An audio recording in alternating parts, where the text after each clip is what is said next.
நேத்து தாவேகா தலைவர் வில்லிவாக்கம் தொகுதியில பிரச்சாரம் மேற்கொள்ளல. சோ இதனால நிறைய கேள்விகள் எழுப்பப்பட்டிருக்கு. ஒரு நாள்ல 3 தொகுதியில நீங்க பிரச்சாரம் பண்றீங்க அப்படின்னு சொல்லியிருக்கீங்க. ஆனா 2 தொகுதியில தான் பண்ணியிருக்கீங்க அப்படின்னு சொல்லி கேள்விகள் எழுப்பப்பட்டிருக்கு. ரெண்டாவது 4 மணி நேரம் கடந்தும் நீங்க வில்லிவாக்கம் தொகுதிக்கே வரல. ஆதவ அர்ஜுனா போட்டியிடுற தொகுதி அப்படின்னு சொல்லியிருந்தாலும் சோ இங்க மெயினா நீங்க வந்திருக்கணும்ல, ஏன் இந்த இடத்துக்கு பார்க்கல அப்படின்னு சொல்லி மக்கள் விரக்தியில ஒரு பக்கம் இருக்காங்க.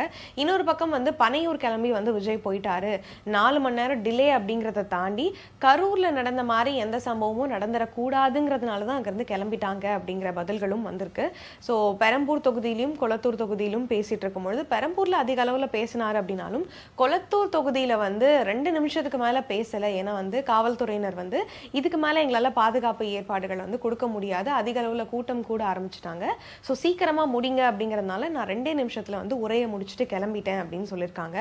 முக்கியமா வெளிவாக்கம் தொகுதியில அதிக அளவுல எக்ஸ்பெக்டேஷன் வச்சிருந்ததுனால அங்க இருக்க மக்கள் விரக்தி அடைஞ்சதா தகவல்கள் வெளியாகி இருக்கு.